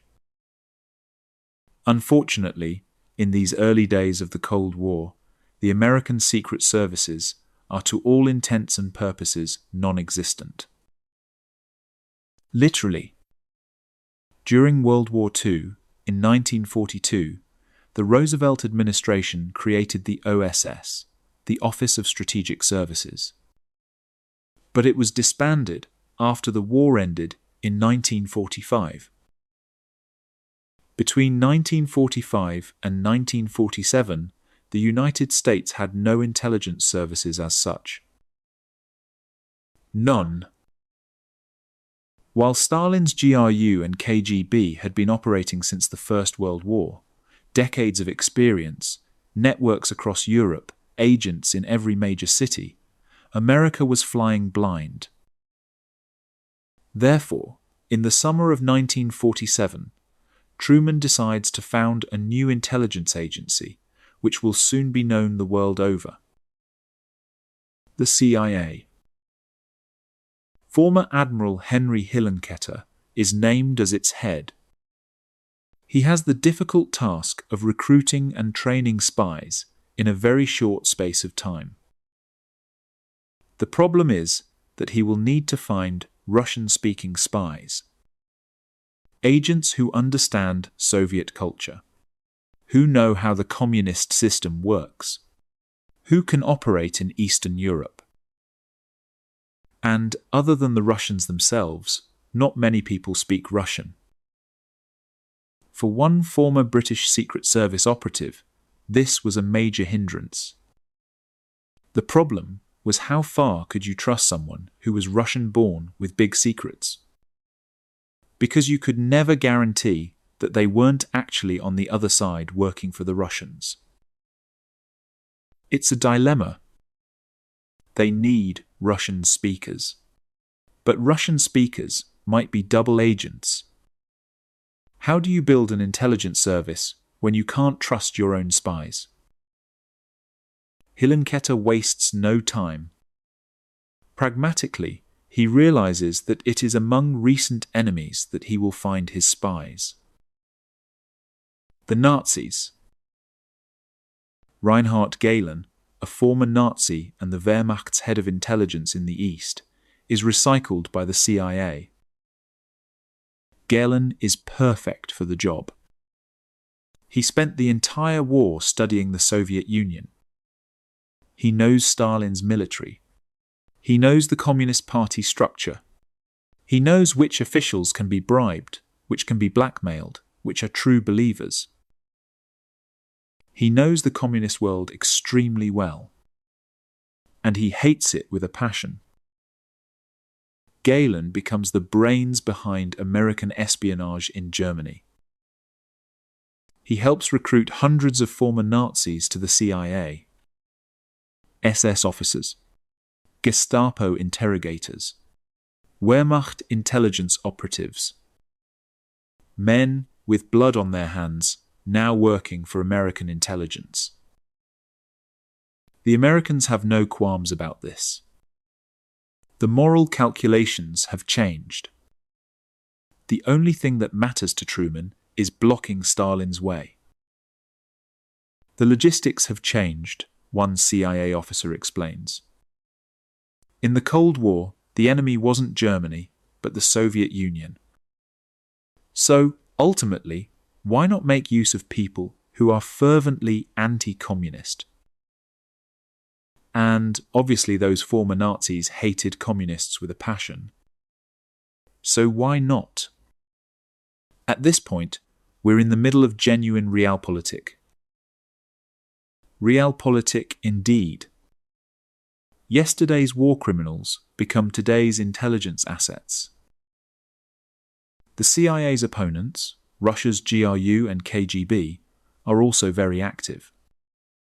But they have a considerable head start. Their intelligence services have existed since the First World War. Decades of experience, thousands of trained agents, networks that span the globe. Berlin becomes the world's espionage capital. In the streets, there are spies. In the civil service, there are spies. In the armed forces, there are spies. East German secretaries passing documents to the West. West German officials feeding information to the East. Double agents. Triple agents. Everyone watching everyone. A city of shadows. All of them, regardless of which side they're on, have the same objective: to decipher their opponent's plans and to get one step ahead of them. Espionage was almost certainly a new style of warfare. You needed no guns, no tanks, no bombs, just information. And it penetrated right into the center of the other side's worldview. Knowledge is power. And in Berlin, knowledge could prevent World War III. As Truman has requested, Gehlen and his men try to discover what Stalin's reaction would be if the West were to bring all of their zones of occupation together as one. If the Western powers merge their zones, introduce the Deutschmark, create a unified West Germany, what will Stalin do? Will he invade? Will he blockade? Will he accept it? The German spies work their networks, bribing Soviet officials, intercepting communications, analyzing troop movements, piecing together Stalin's intentions from 1,000 fragments of information. In the late spring of 1948, they think they may finally have the answer. On June 9th, a telegram from Hillenkoetter lands on Truman's desk. According to the head of the CIA, if the West were to bring all of their zones of occupation together as one, Stalin's reaction would be this: the USSR may be expected to continue its hindrance of Western powers in Berlin and elsewhere in Germany by any means short of military force. Any means short of military force. He won't invade, but he will make life difficult. This is the green light the Allies were waiting for. 4 days after Hillenkoetter's telegram, the Americans, British, and French make their move. They create a new currency for their zone, the Deutschmark, a symbol of capitalism, a symbol of Western unity, a symbol that Germany's future lies with the West, not the East. Stalin sees this as a provocation, an insult, a challenge to Soviet power. He has to react. As the German spies had predicted, the Soviet leader decides on economic retaliation. Not military force, but something almost as devastating. On June 24, 1948, Stalin makes his move. He cuts off all supply routes to West Berlin. The roads which link West Germany to West Berlin blocked. The railways closed. The canals shut down. 2.5 million inhabitants of Berlin are trapped. West Berlin is an island, surrounded by Soviet-controlled territory, with no food coming in, no coal, no supplies of any kind. Without help, they will be unable to survive for long. Weeks, perhaps. A month at most. In Washington, some of Truman's advisors urge him to respond with force. Send in tanks. Break through the Soviet roadblocks. Show Stalin that America won't be intimidated. But the US president decides on another option. Something unprecedented. Something impossible. To replenish the city's provisions from the air. He didn't want open warfare between the US and the Soviets, Truman's grandson recalls. That was the last thing he wanted. But he also didn't want to appear weak, like we were going to do nothing. Because if you let the Soviets get away with closing off Berlin, then they take something else. And pretty soon, they've taken everything. I don't think that the idea for the airlift was his originally, but he agreed to it because it made sense. 4 days after the blockade starts, huge British and American cargo planes fly over Berlin. Within their bellies, tons of food, goods, and the famous care packages. Assembled by the American NGO CARE, these parcels contain everything the Berliners need to survive. Bacon, margarine, powdered eggs, chocolate, coffee, sugar. The taste of America delivered from the sky. What Stalin hadn't accounted for at all was that the Americans, the English, and the French together had the wherewithal to keep West Berlin supplied for 11 months, to the tune of 6,000 tons a day. 6,000 tons. Every single day. For 11 months. Every day, a cargo plane lands on one of Berlin's 3 aerodromes every 30 seconds. 30 seconds. Day and night. Rain or shine. Fog, snow, darkness. The planes keep coming. For a year, Berlin citizens live their lives to the rhythm of the aircraft flying back and forth over their heads. The constant drone of engines becomes the soundtrack of their existence. But despite American aid, daily life remains difficult, brutal, a constant struggle for survival. In order to survive, everyone does whatever they can. Sours start appearing in the heart of the city. Soon, vegetables start growing through the tarmac. Parks become gardens. Bomb craters are turned into potato fields. Every available space is cultivated. They also show themselves resourceful where heating is concerned. The Americans are not sending enough coal, so Berliners find wood wherever it is available. Trees are uprooted systematically. Not one bench in the city has any slats left. Furniture is broken up for fuel. Wooden door frames disappear overnight. The winters are brutally cold, and people burn whatever they can find to stay warm. At the markets, people trade with anything they have. Coats for bread, bags for coal, shoes for vegetables. Family heirlooms exchanged for survival.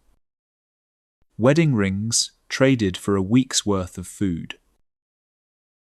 Berliners want for everything, but they survive. Their resilience becomes legendary, a symbol of resistance against Soviet pressure. The world watches in admiration. The Americans, too, are determined to stand fast, whatever the cost. Pilots fly around the clock. Maintenance crews work triple shifts. No days off. No breaks. The mission: keep Berlin alive. Some pilots fly so many missions they lose track of the days. They land, unload, refuel, take off again. Land, unload, refuel, take off. An endless cycle. And as predicted by Galen, Stalin does not give the order to shoot down the American planes. He was unprepared to go to war because the Americans had the atomic bomb. The Soviet Union would not have been able to endure another war when 20 million Russians died during World War II. The nuclear deterrent works. Stalin is boxed in by atomic reality. He can't escalate without risking annihilation. He can't shoot down American planes without starting World War III. But he can't back down without losing face. So, the blockade continues. Month after month. Through summer heat and winter snow. Through autumn rains and spring thaws. But it's becoming clear he's losing. The airlift is working. Berlin is surviving. And every day the blockade continues, Stalin looks weaker.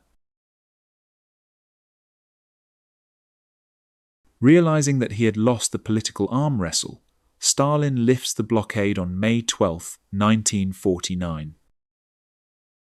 All over West Berlin, people pour into the streets. They rejoice. They dance. They cry tears of relief. Strangers embrace. Church bells ring across the city. The airlift has succeeded. For the communist leader, this is a humiliating defeat. This small-time shopkeeper from Missouri has got the upper hand over the most feared man on the planet. Stalin's reputation is damaged. His aura of invincibility shattered. In his memoirs, Truman can barely hide his delight. He knows that he has scored a crucial point in his battle against Stalin. The blockade had sharply turned them against communism. Germany, which had been waiting passively to see where it should cast its lot for the future, was veering towards the cause of the Western nations. This was the exact opposite of what Stalin wanted, which was to sow discord between the Allies. It actually sealed reconciliation and friendship between the German and American people. They formed a close bond and were responsible for ensuring the survival of West Berlin. The final blow comes 15 days after the blockade is lifted. On May 23, 1949, the Western powers create the Federal Republic of Germany. West Germany is officially born, capitalist, democratic, allied with the West. The Soviet Union responds on October 7th by founding the Democratic Republic of Germany. East Germany, a communist state under Soviet control. The Allies of yesteryear are now officially enemies. Germany is divided. It will remain divided for the next 40 years. At the White House, Kennan is terrified. He is far-sighted and writes a warning. All in all, our policy on the continent takes us along a street to which there are only three outlets: a Russian collapse, disintegration of our own position, or a terrible war. The threat of a terrible war hangs a little more heavily on the world every day. Stalin has still not recovered from the blockade debacle. He wants to regain the upper hand, and his efforts will eventually allow him to turn the tables once more. At the White House, Kennan is terrified. He is far-sighted and writes a warning that will haunt American policymakers for years. All in all, our policy on the continent takes us along a street to which there are only three outlets: a Russian collapse, disintegration of our own position, or a terrible war. A Russian collapse, disintegration of our own position, or a terrible war. The threat of that terrible war hangs a little more heavily on the world every day. Stalin has still not recovered from the blockade debacle. The humiliation burns. The shopkeeper from Missouri has embarrassed him in front of the entire world. He wants to regain the upper hand, and his efforts will eventually allow him to turn the tables once more. To the horror of the Western powers, on August 29, 1949, the Russians detonate an atomic bomb in Kazakhstan. The test is successful. The mushroom cloud rises over the desert. The Soviet Union has joined the atomic age. The information provided by Klaus Fuchs and his comrades, who infiltrated Los Alamos, has finally borne fruit. The Soviet intelligence services helped us to accelerate the creation of a Soviet atomic bomb, one Russian scientist later testifies. And they allowed us to save a lot of resources. Our scientists believe that the information provided by our intelligence services enabled us to reduce the development time for the bomb from 10 to 5 years. 10 years reduced to 5.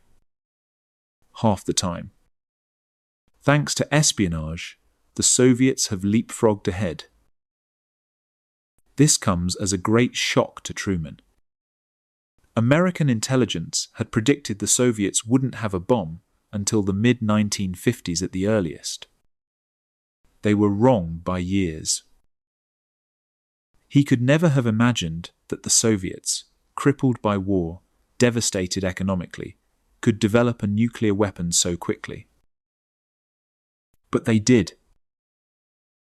Stalin feels empowered again. The confidence returns. The Soviet Union is once more the equal of the United States. The nuclear balance is restored. The world teeters on the brink of terror. Two superpowers, both with atomic weapons, both capable of destroying cities in an instant, both locked in ideological conflict, with no room for compromise.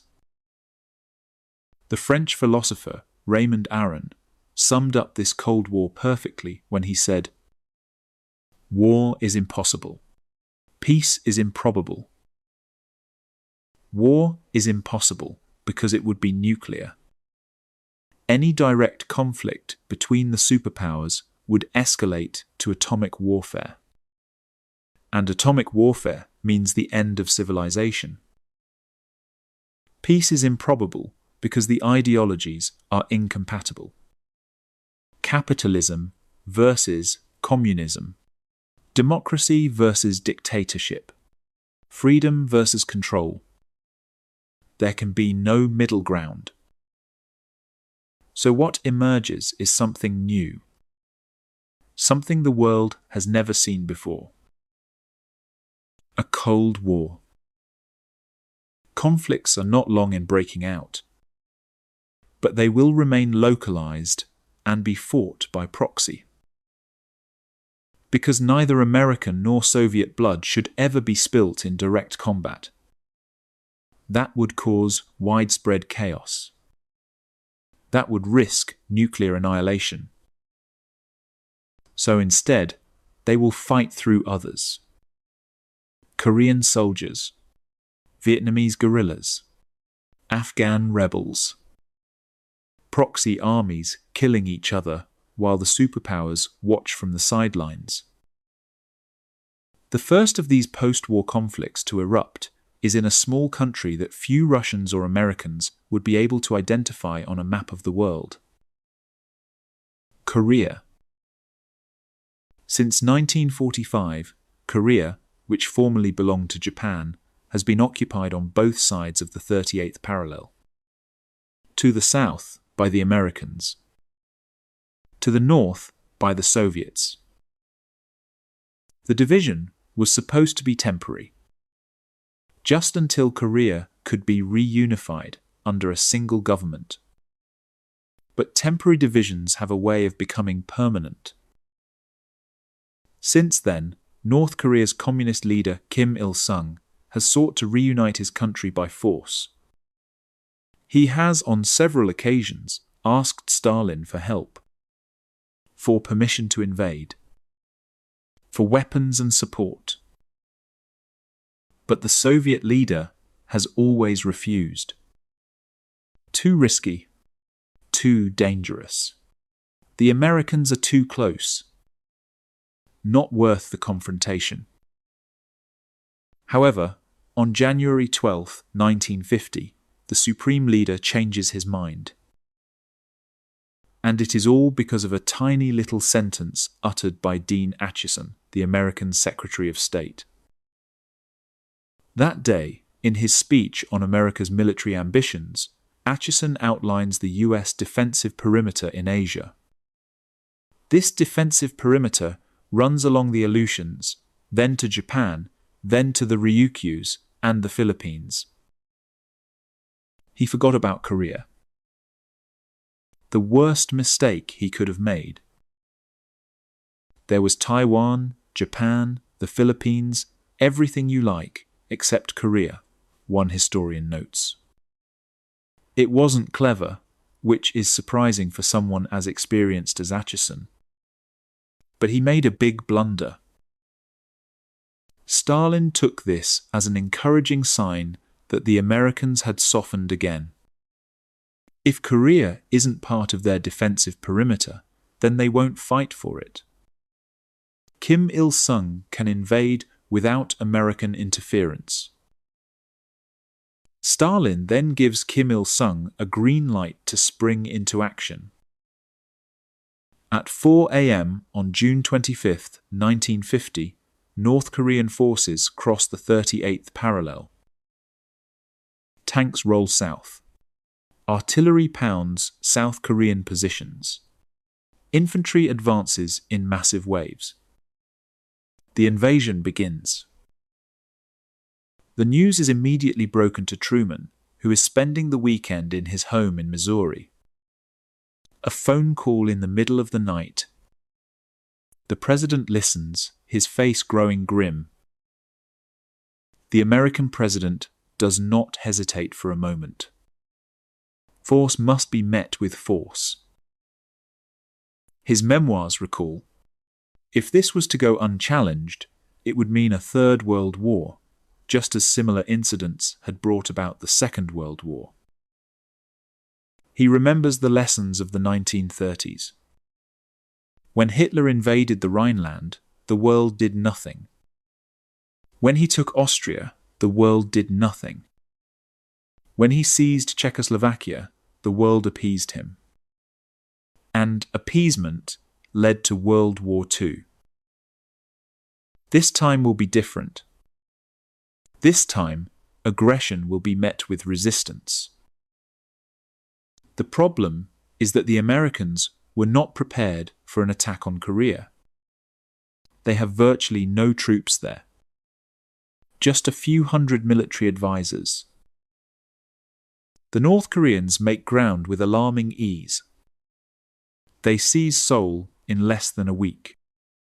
The South Korean army collapses. Refugees flood south in panic. Truman is deeply concerned. How will it all end? Where will the line be drawn? He writes to his wife, "I hope we can contain it and not have to order our terrible weapon turned loose." The terrible weapon. The atomic bomb. Always there in the background. The ultimate option. Truman will not need to use the atomic bomb, as he has another secret weapon in the form of a man. General Douglas MacArthur. The great hero of the war in the Pacific is in charge of the occupation of Japan. He knows Asia very well and is a peerless tactician. Brilliant, egotistical, and utterly confident in his own genius. In just a few months, he succeeds in regaining the advantage over the communists. His daring amphibious landing at Incheon cuts the North Korean army in two. Seoul is recaptured. The tide turns. By November 1950, the Americans have invaded almost all of North Korea and are close to the Chinese border. Victory seems within reach. Korea will be reunified under a democratic government. Communism will be pushed back. But the Cold War is suddenly looking likely to become very hot. Because neighboring China became communist in 1949, and Mao Zedong is not about to let American troops reach his border. Mao sends 500,000 Chinese volunteers to help his North Korean brethren. 500,000. A human wave. They pour across the border in massive numbers. The Americans are caught completely off guard. Here again, you see the prudence of Mao in this conflict, one historian observes, in that he doesn't want China to be seen intervening as a state. So he uses this stratagem of Chinese volunteers to intervene surreptitiously. There is certainly an empirical rather than theoretical mastery of the Cold War. Everyone makes their move, but does so in a controlled way to ensure that the Cold War doesn't become a general, global, and nuclear war. Volunteers. not official Chinese troops. A legal fiction that prevents direct war between China and America. For Truman, these months of intense tension are psychologically exhausting. Every day brings new crises. Every decision could spark World War III. In his journal, he writes, "It is hell to be the president of the most powerful nation on earth. I would rather be the leader of my village." The American president only ever refers to the White House as the White Prison. The Korean conflict becomes a war of attrition. Neither side can win. Neither side will surrender. Thousands die for miles of frozen ground. The war drags on. Month after month. Year after year. But it is a completely unexpected event which brings the era to an end. Stalin disappears. March 1st, 1953. Kuntsevo Dacha, near Moscow.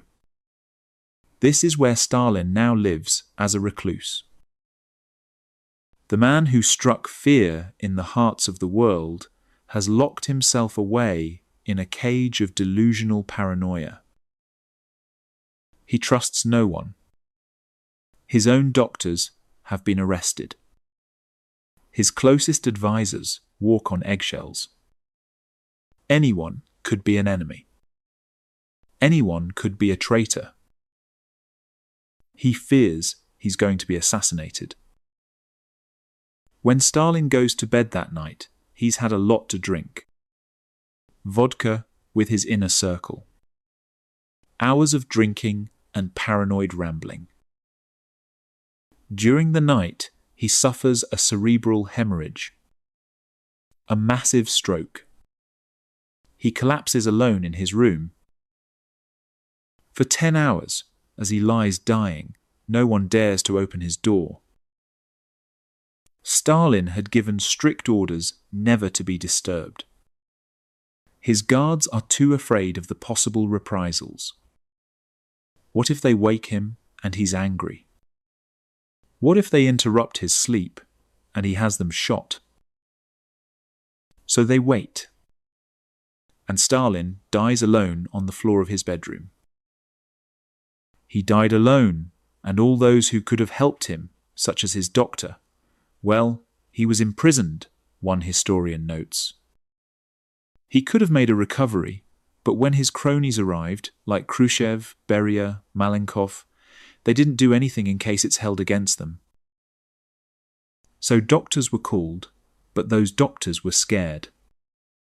They didn't even dare make a diagnosis, because the KGB behind them is saying, "Be careful what you write and what you discover, comrade." Even in death, Stalin inspires terror. After 4 days of death throes and no adequate treatment, Joseph Stalin dies on March 5th, 1953. He is 74 years old. He has ruled the Soviet Union with absolute power for 29 years. His word was law. His whim could mean life or death for millions. Now he's gone. As soon as the news is out, 5 million people flood towards Moscow. They come from across the Soviet Union, from farms and factories, from collective villages and industrial cities. They all want to see the remains of the man who, over a quarter of a century, decided whether they lived or died. The crowds are so massive that hundreds are crushed to death in the chaos. Bodies pile up in the streets. But still they come. Many people who hated Stalin said, "Thank God he snuffed it at last," one witness recalls. Many others saw him as a kind of demigod and were stunned to find out that he turned out to be mortal. But the third and the most important concern for everyone was, what happens now? What happens now? The whole world is reeling from the shock. While Molotov and others close to Stalin carry the coffin through Red Square, each of them is thinking about the future. Who will succeed him?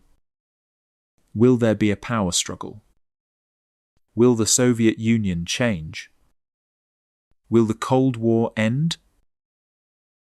In Moscow, just as in London and Washington, people hope that the end of the Soviet dictator will also mean an end to political tensions.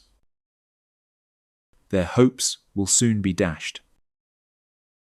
8 years of continual latent conflict between the USA and the Soviet Union have shaped the world in such a way that there is no easy way to turn back. The Cold War has become institutionalized. NATO on one side, the Warsaw Pact on the other, nuclear weapons on both sides, proxy wars across the globe. Stalin and Truman's Cold War will dominate the world and chill the hearts of humanity for nearly 40 years. From Yalta to Stalin's death. From the shopkeeper's inheritance to the dictator's fall.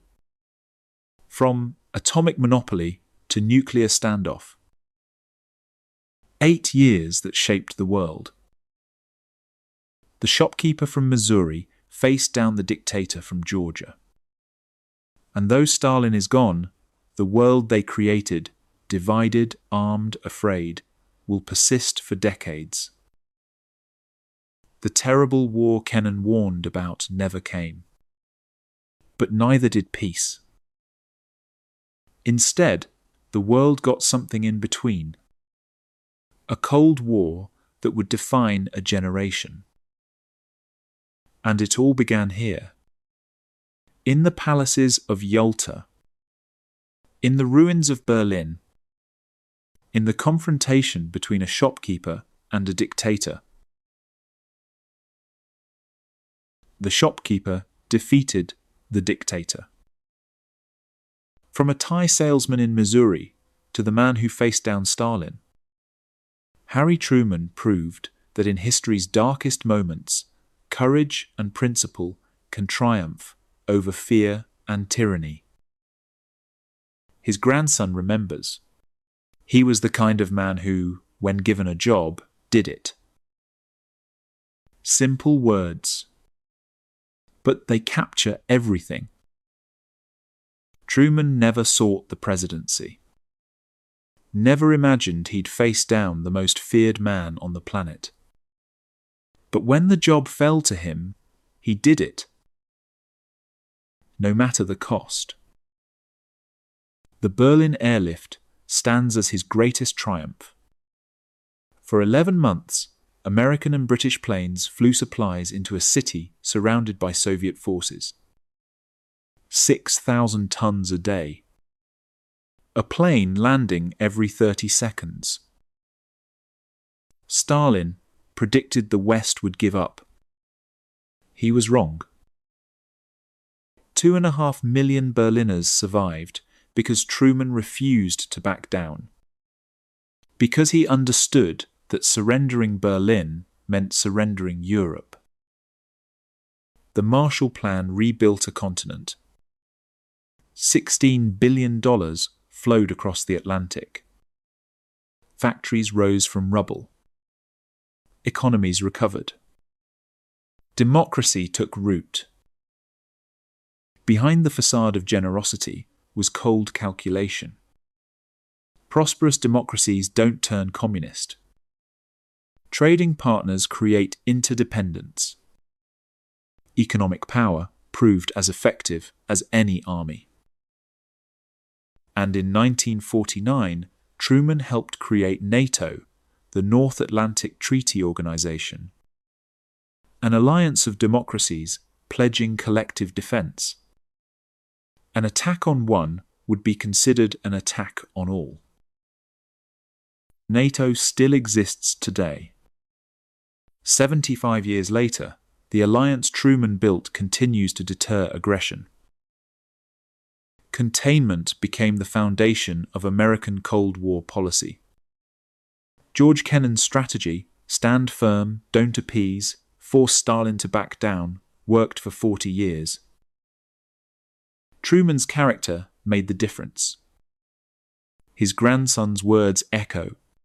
He expected people to be straightforward and honest. When he discovered they weren't, when he discovered Stalin wasn't, he very quickly got his back up and began to deal with Stalin more roughly, more directly, and more confrontationally. A shopkeeper's stubbornness became a political asset. Plain speaking meant clear communication.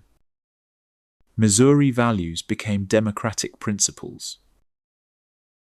But the Cold War Truman helped create came at a terrible cost. 40 years of tension.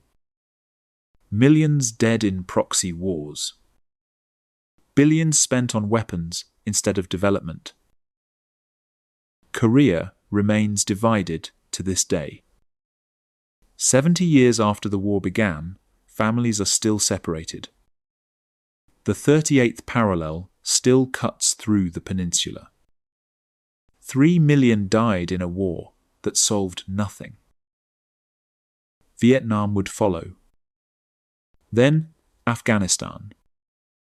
Then dozens of smaller conflicts across Africa, Latin America, and Asia. Communist guerrillas fighting American-backed governments.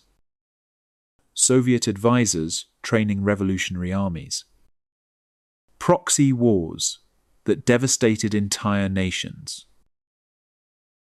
The nuclear arms race drained both superpowers. At its peak, there were 70,000 nuclear warheads on Earth. Enough to destroy human civilization many times over.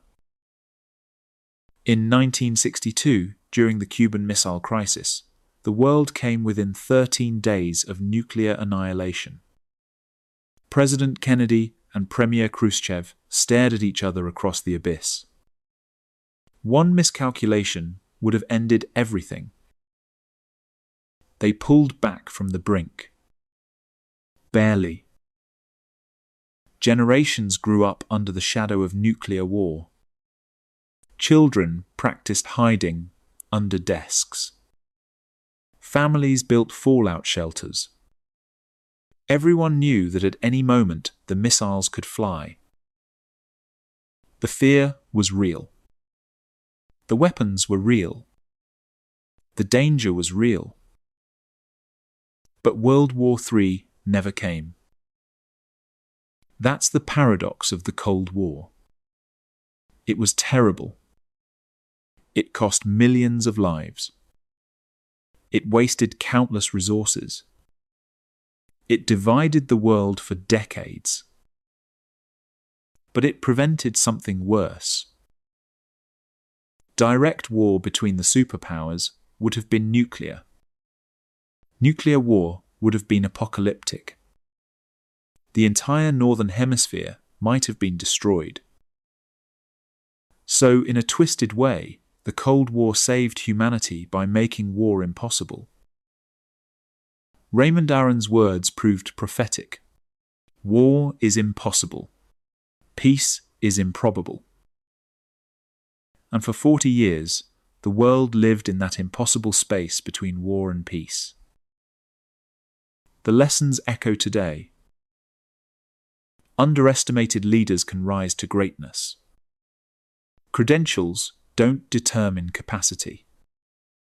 Character matters more than resume. Truman proved that ordinary people can make extraordinary history when they have the courage to do what's right. Principle matters in the face of tyranny. Appeasement fails against dictators. Chamberlain proved this with Hitler. Truman learned the lesson.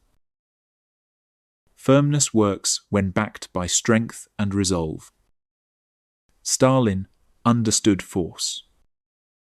When the West stood firm, he backed down. When they showed weakness, he advanced. Economic power rivals military might. The Marshall Plan was as effective as any army. Prosperity defeats ideology. Trade creates interdependence. Money can be a weapon or a tool. Alliances, built on shared values, endure. NATO succeeded because democracies united voluntarily. The Warsaw Pact failed because it was coerced. Common principles create lasting bonds. And nuclear weapons changed everything. They made total war obsolete. They forced conflicts to remain limited. They created deterrence through terror. Those weapons still shape geopolitics today. But questions remain unanswered. Could cooperation have worked instead of confrontation? What if Roosevelt had lived? What if Yalta's promises had been kept? Was the conflict inevitable given the ideologies? Or did personalities make it worse? Stalin's paranoia predated Truman. The Soviet system required an external enemy to justify internal repression. Buffer states seemed non-negotiable to Stalin after 20 million Soviet deaths. Could the West have accepted spheres of influence? Could there have been peaceful coexistence from the start? We'll never know. History doesn't reveal its alternatives. What we do know is this: Truman left office unpopular. The Korean War dragged on. McCarthyism poisoned American politics. His approval ratings were abysmal. But his reputation rose after his death. Historians reassessed his presidency. The Marshall Plan looked better with hindsight. The Berlin airlift became legendary. Containment proved successful.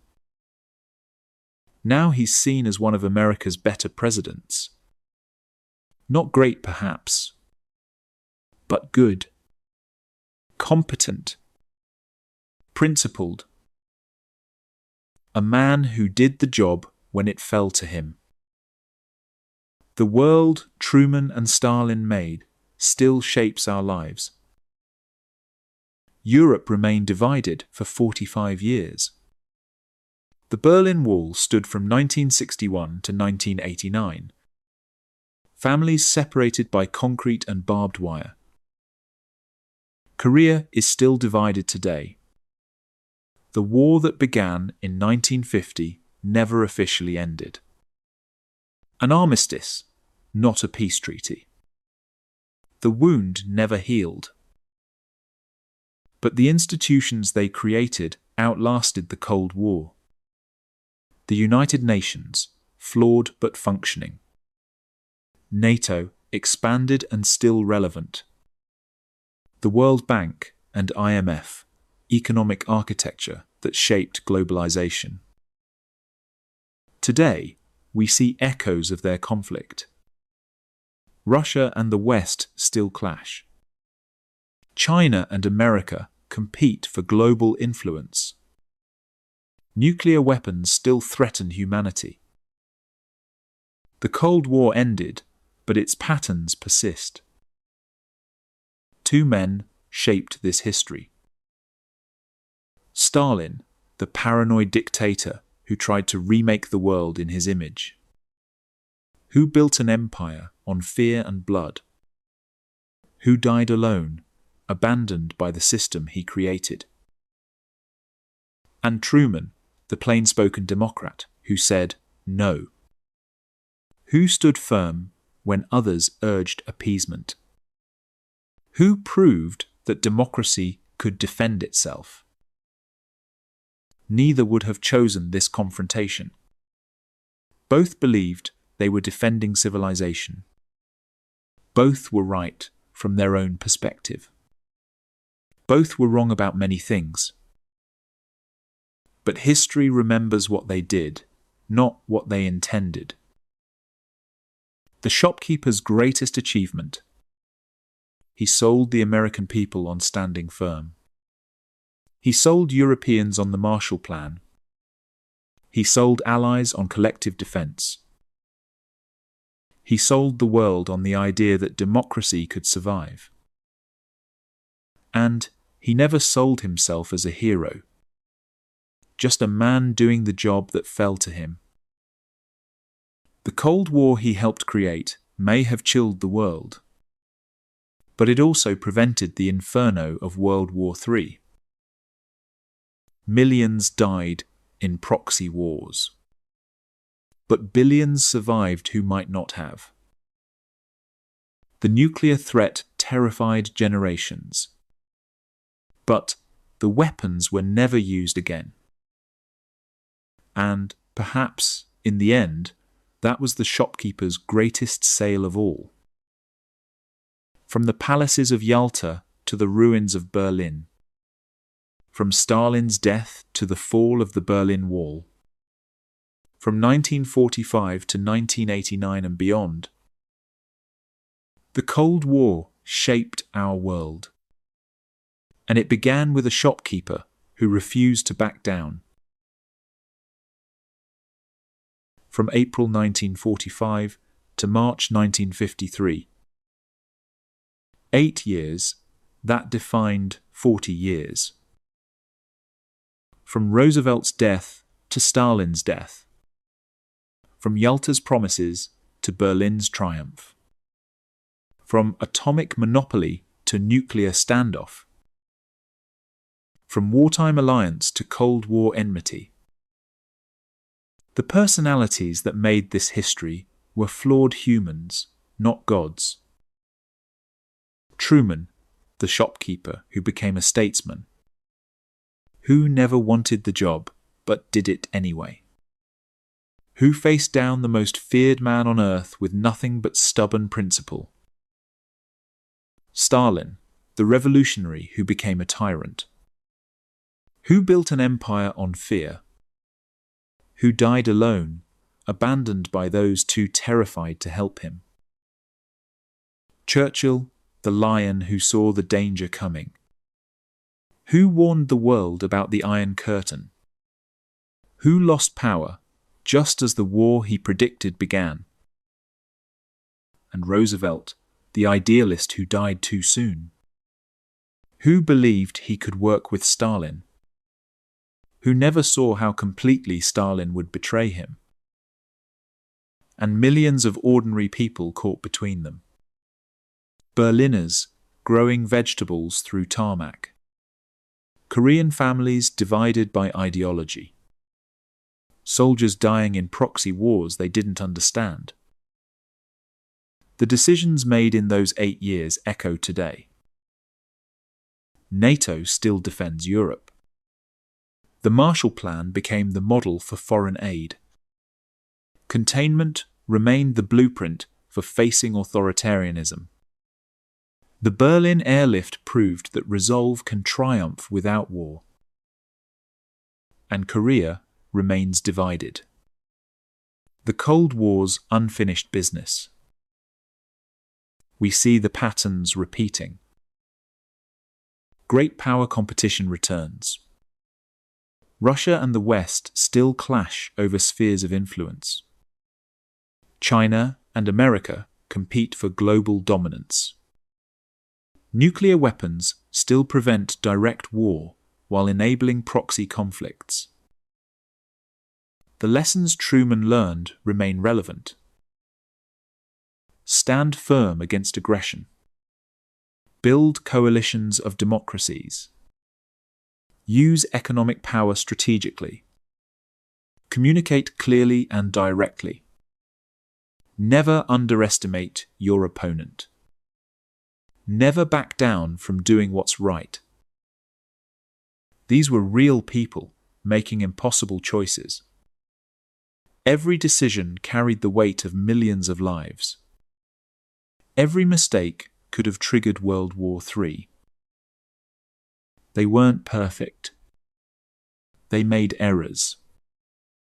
Some choices prevented disaster. Others caused suffering. But they acted with conviction.